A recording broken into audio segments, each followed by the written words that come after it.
فخسفنا به وبداره الأرض، ہم نے اسے اور اس کے گھر کو زمین میں دھسا دیا.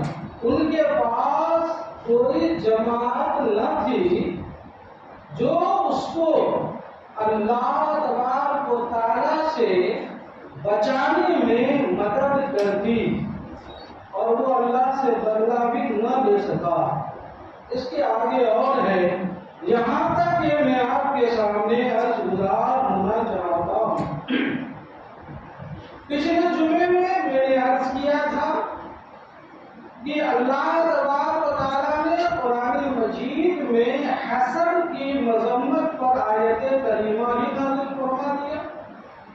حسد ایک ایسا مرض اور ایک ایسی بیماری ہے کہ انسان کو دیمک کی طرح، جس طرح لکڑی کو دیمک لگ جائے تو وہ دیمک دھیرے دھیرے ایک تناور درخت کے جسم کو کھا کر اس حالت میں پہنچا دیتی ہے کہ ہوا کے معمولی جھونکے سے ٹوٹ کر بکھر جاتا ہے، اور آگ کے شعلے نہیں بلکہ آگ کے چنگاری بھی اسے لگ جائے تو جل کر آنے واحد میں خاکستر ہو جاتی ہے. یہ اس کی پوزیشن دیمک کر دیتی ہے. اسی طریقے سے حسد انسان کو اگر یہ بیماری لگ جائے تو ان کے سارے اعمال صالحات اور ان کی نیکیوں کو اسی طریقے سے کھا جاتا ہے اور تباہ و برباد کر دیتا ہے. جسمانی مرض لگ جائے تو انسان کو پتہ لگتا ہے، لیکن حسد یہ ایک ایسی بیماری ہے کہ انسان کو لگنے کے بعد پتہ نہیں لگتا کہ ہم حسد میں مبتلا ہیں، ہم حسد کی آگ میں جل رہے ہیں، ہم حسد کی آگ میں گھل رہے ہیں. انسان کو پتہ نہیں چلتا، اور جب انسان کو اس بیماری کا پتہ نہیں چلتا تو اپنی خام خیالی میں زندگی گزارتا ہے اور توبہ کی توفیق بھی نہیں ہوتی ہے، کیونکہ احساس گناہ تو ہوا ہی نہیں. اسی لیے قرآن میں، حدیث پاک میں، بزرگان دین کے اقوال میں اسے بڑی ہی شرح و بسط یعنی بڑی تفصیل کے ساتھ بیان کر کے قوم مومن و مسلم کو بچانے کی ہر حال میں کوشش کی گئی ہے. قرآن میں، پورے قرآن میں 30 پارے ہیں. ان 30 پاروں میں سے صرف 530 آیات ایسی ہیں جس میں اللہ تبارک و تعالیٰ نے حلال و حرام اور دیگر حکم، فرائض و واجبات کو بیان کیا ہے. باقی پورا قرآن میں گزشتہ قوم کی مثالیں، ان کے واقعات، ان کی عبرتیں، ان کی نصیحتیں، ان کی کرتوتیں، ان کے اوپر آئے ہوئے عذاب اور ان کو جو ہے طرح طرح سے تباہ و برباد کیے جانے کے قصے بیان کیے گئے ہیں، خصوصاً ہمارے لیے، تاکہ ہم اسے پڑھ کر اپنے لیے نصیحت حاصل کریں اور عبرت حاصل کریں. آئیے ذرا میں عرض کر دوں آپ کے سامنے حدیثوں سے اور قرآن کے مطالعے سے یہ بات روزے روشن کی طرح واضح. یہ 12 بجے کا سورج جتنا کلم کلا دکھتا ہے، ویسے ہی یہ بات واضح ہے کہ اس روئے زمین پر سب سے پہلا قتل جیسا، مرض جیسا گناہ جو ہوا وہ حسد کی بنیاد پر ہوا.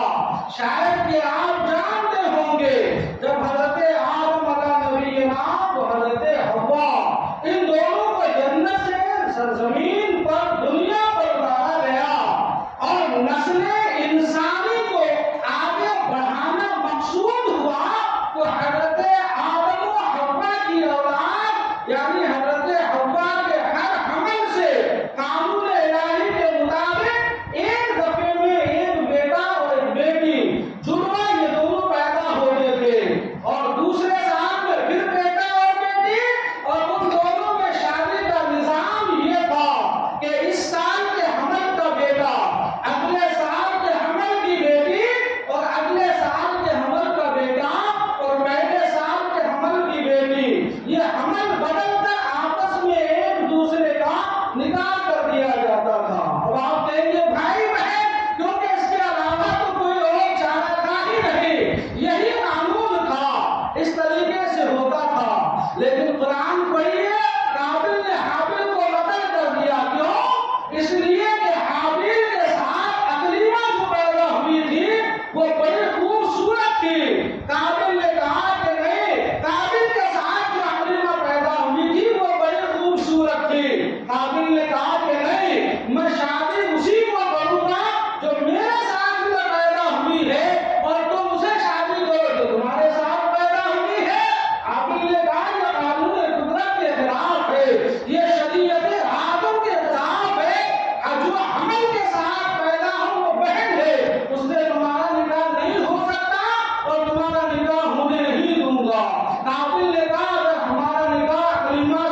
لیکن یہ ابلیس جو تھا شیطان اسے حسد ہو گیا، واہ ہم آگ سے پیدا ہوئے اوپر جانے والے اور یہ مٹی کا خاکی پتلا نیچے جانے والا، میں اسے سجدہ کروں، حسد ہو گیا اور حسد کی بنیاد پر غرور ہو گیا، تکبر ہو گیا، واستكبر وكان من الكافرين، قرآن کہتا ہے اسے غرور ہوا، سجدے سے منکر ہوا، منکر سجدہ ہوا، بارگاہ الہی ہو گیا۔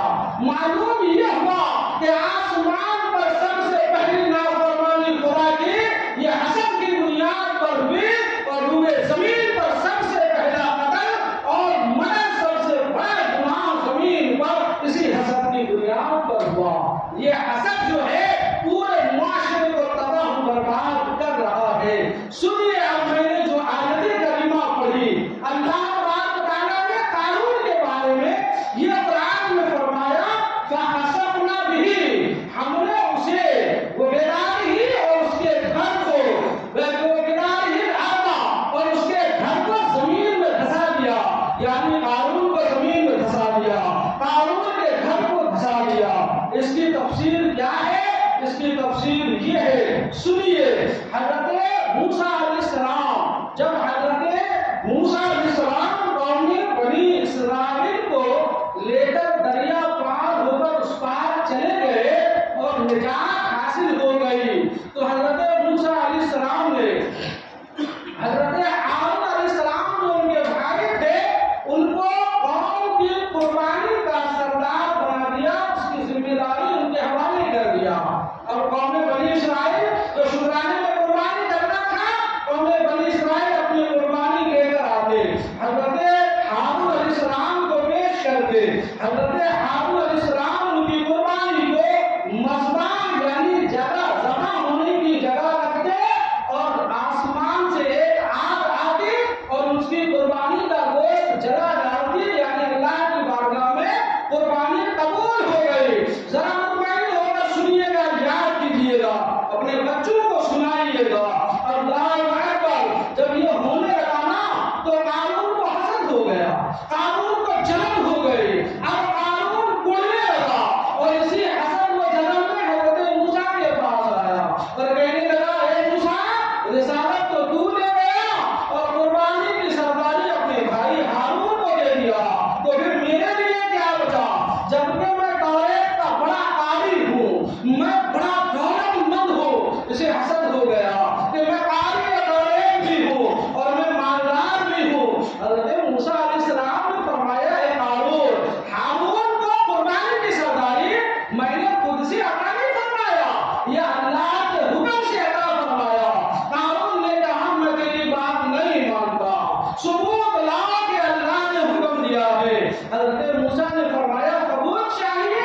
آپ نے قوم بنی اسرائیل کے تمام سرداروں کو بلا کر جمع فرمایا اور جمع فرمانے کے بعد ان سرداروں کے پاس جو لاٹھی یعنی عصا ہوا کرتے تھے ان کا عصا اور حضرت ہارون کا عصا سب کا اکٹھا کیا، جمع کیا اور حضرت موسیٰ نے اپنے خیمے میں سب کو جمع کر دیا۔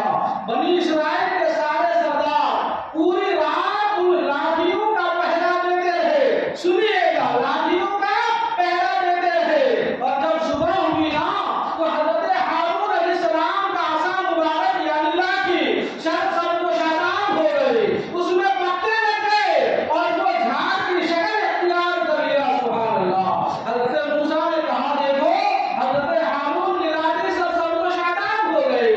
ہارون کو جلن میں حسد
حساب لگایا تو اس 1000 دینار پر 1 دینار کی زکات کا مال بھی اتنا لگا کہ ڈھیر لگ گیا، اور اس کے نفس نے جرأت نہ کی اتنا مال میں زکات میں دے دوں۔ اللہ اکبر! اب یہ سازشوں میں لگا اور لوگوں کو جمع کر کے کہنے لگا، اے قوم بنی اسرائیل، تم حضرت موسیٰ کی اطاعت کرتے چلے آ رہے ہو، مانتے چلے آ رہے ہو، اب دیکھو ذرا موسیٰ کو، یہ تمہارا مال بھی ہتھیانا چاہتے ہیں معاذ اللہ، اب تمہارا مال بھی حاصل کرنا چاہتے ہیں معاذ اللہ، اس لیے اب زکات کا شوشہ لا کر تمہارے مال پر ان کی نظر ہے۔ تمام بنی اسرائیل نے کہا، آپ ہمارے بڑے ہیں تو حکم دیجیے گا، ہم لوگ کریں گے۔ اللہ اکبر! اس نے کہا، اچھا دیکھو ایک کام کرو، فلاں بد چلن عورت ہے، فلاں فاحشہ عورت ہے، جاؤ اسے بلا کر لاؤ۔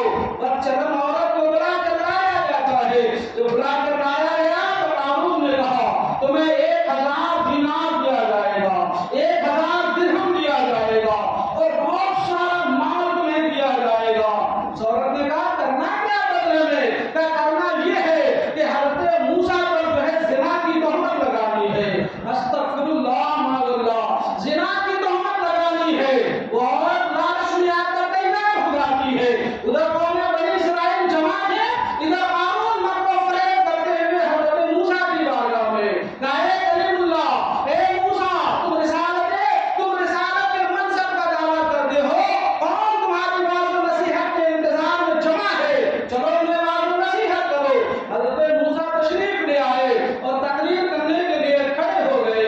آپ نے تقریر کرنا شروع فرمایا تو آپ نے فرمایا، میرے قوم کے لوگوں، چوری نہ کرنا، اگر چوری کرو گے تو اللہ کی طرف سے یہ قانون نافذ ہوا ہے کہ چور کا ہاتھ کاٹ دیا جائے گا۔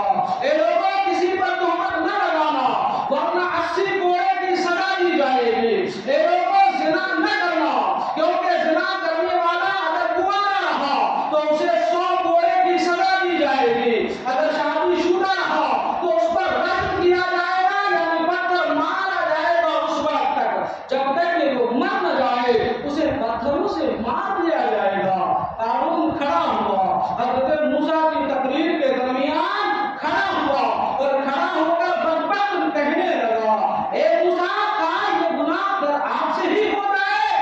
آپ نے فرمایا، کہاں ہم سے ہو جائے؟ تو قارون نے کہا کہ قوم کا دعویٰ یہ ہے معاذ اللہ کہ آپ نے فلاں بد چلن عورت سے زنا کیا ہے۔ حضرت موسیٰ نے کہا، بلاؤ اس عورت کو۔ وہ عورت بلائی جاتی ہے، جب وہ عورت آتی ہے تو حضرت موسیٰ نے کہا، اے خاتون، تمہیں قسم ہے اس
یہ مر جائے تو ان کا مال اور جو ہے ان کا گھر حاصل کر لے، کیونکہ قارون نے ایک گھر بنایا تھا جس کا دروازہ سونے کا لگایا تھا، گھر کی دیواروں پر سونے کی تختیاں نصب کیا تھا، اس کے چیلے چمچے اور چپاٹے اس کے پاس آتے کھاتے پیتے تھے، باتیں بناتے تھے اور اس کو ہنسایا کرتے تھے۔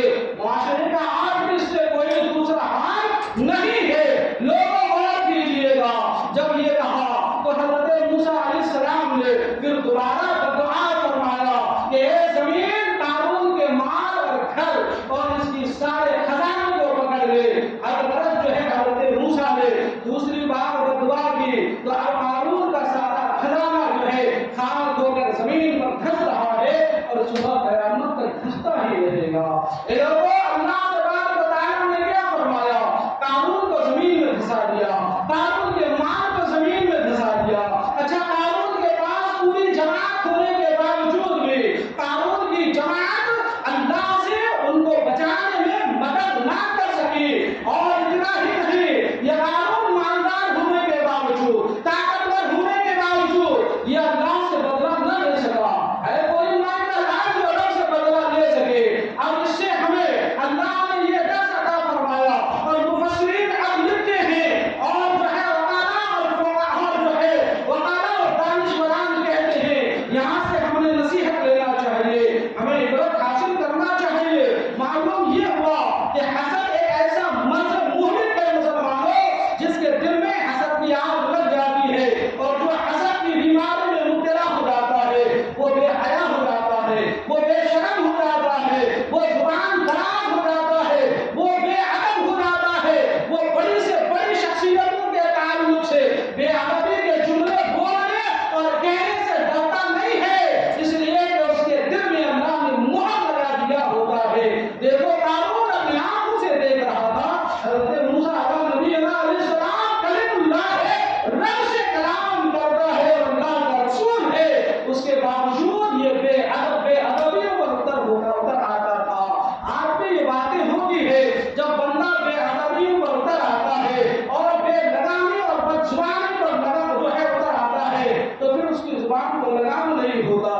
پہلے اپنے محلے علاقے کے بزرگوں کے تعلق سے گفتگو کرتا ہے، غیبتیں کرتا ہے، چغلیاں کرتا ہے، بے ادبی کے جملے بولتا ہے، اور جب اس کی بے باکی کھل کر آ جاتی ہے، نڈر ہو جاتا ہے اور جو ہے بے باک ہو جاتا ہے، تو اب علماء کے خلاف بولتا ہے، سادات کرام کے خلاف بولتا ہے، حتیٰ کہ مشائخان نظام کے خلاف بولتا ہے، علم مجتہدین کے خلاف بولتا ہے، تابعین کے خلاف بولتا ہے، صحابہ کے خلاف بولتا ہے، خلفائے راشدین کے خلاف بولتا ہے، اہل بیت اطہار کے خلاف بولتا ہے، ازواج مطہرات کے خلاف بولتا ہے، حتیٰ کہ رسول اعظم کے خلاف بھی کرنے لگتا ہے۔ یہ ہے وہ بے ادبیاں۔ اے لوگوں، اسی لیے بزرگوں نے کہا ہے کہ اے لوگوں، حضور کی یہ حدیث یاد رکھنا۔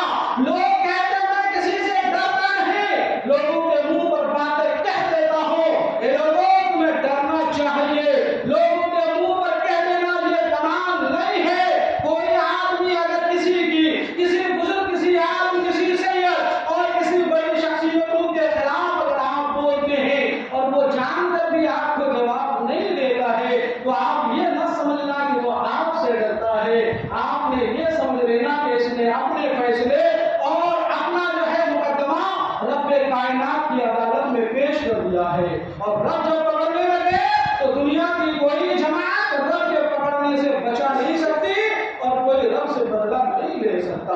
لہذا آپ دنیا میں دیکھیے کیسی کیسی گستاخ جماعتیں ہیں جو اللہ کے رسول کے خلفاء، صحابہ، اہل بیت اطہار، حضور کے نوازوں کے خلاف تک بولتے ہیں، اور یہ دیدہ دلیری اور نڈری ہی تھی اور دنیا طلبی ہی تھی اور مال و مال اور جو ہے دولت و حکومت کے حاصل کرنے کا لالچ، اور یہ حسد ہی تھا کہ نواز رسول امام حسین رضی اللہ تعالی عنہ کے پورے خاندان اور کنبے کو ظلم و ستم کے ساتھ بلا ریت کربلا کی زمین پر ذبح کر دیا گیا۔ کیا ان تاریخ سے ہم جو ہے درس نہیں لیتے؟ کیا ان تاریخوں سے ہم عبرت حاصل نہیں کرتے؟ کیا ہمارے رونگٹے کھڑے نہیں ہوتے؟ کیا بزرگوں کے خلاف بولتے ہوئے ہماری زبانیں نہیں لڑکھڑاتی؟ ہمارے جسم کے بال کھڑے نہیں ہوتے؟ ہمارا دل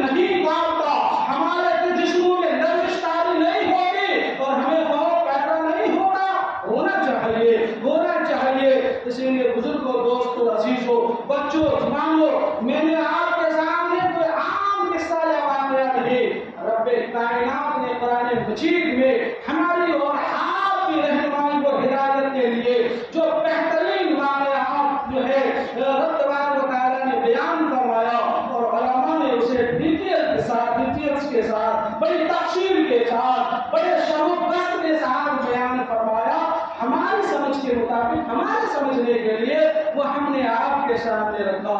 اس پر خود بھی غور کرنے کی ضرورت ہے، اپنے گھر والوں کو ان باتوں پر تعلیم کرنے اور نصیحت کرنے کی ضرورت ہے، اپنے بچوں کو بڑے پیار اور اچھے انداز میں ان باتوں سے آگاہ کرنے کی ضرورت ہے۔ ایسا نہ ہو آج ہمارا معاشرہ ہمارے دکان کے قریب کسی کی دکان کھل جاتی ہے تو ہم تڑپ جاتے ہیں، ہمارے کاروبار جیسا کوئی کرنے لگے وہ ہم سے آگے ترقی کر جائے تو ہم جل اٹھتے ہیں، ہم شعلے میں حسد کے شعلے میں جلنے لگتے ہیں۔ اور یہ بیماری عام لوگوں میں ہی نہیں، عوام و خواص نیچے سے اوپر تک ہر گروپ میں پایا جاتا ہے، ہر کیٹیگریز میں پایا جاتا ہے، ہر جماعت میں پایا جاتا ہے۔ جس نے رشد و ہدایت چاہیے، جس نے صراط مستقیم پر گامزن رہنا ہے، اسے اللہ اس کے رسول کے فرمان کے مطابق اپنے آپ کو چلانے کی کوشش کرنے کی ضرورت ہے۔ ہاں انسان میں خطا ہو جاتی ہے، اسی لیے رب کائنات نے شیطان سے کہہ دیا، اے شیطان تو میرے بندوں کو بہکاتا رہے گا، لیکن میرا بندہ اپنے گناہوں سے نادم و شرمندہ ہو کر میری بارگاہ میں رجوع لائے گا، یعنی توبہ کرے گا تو مرتے دم تک میں اس کی توبہ کو قبول کرتا ہوں گا۔ یہ رب کی رحمت ہم لوگوں کے لیے ہے۔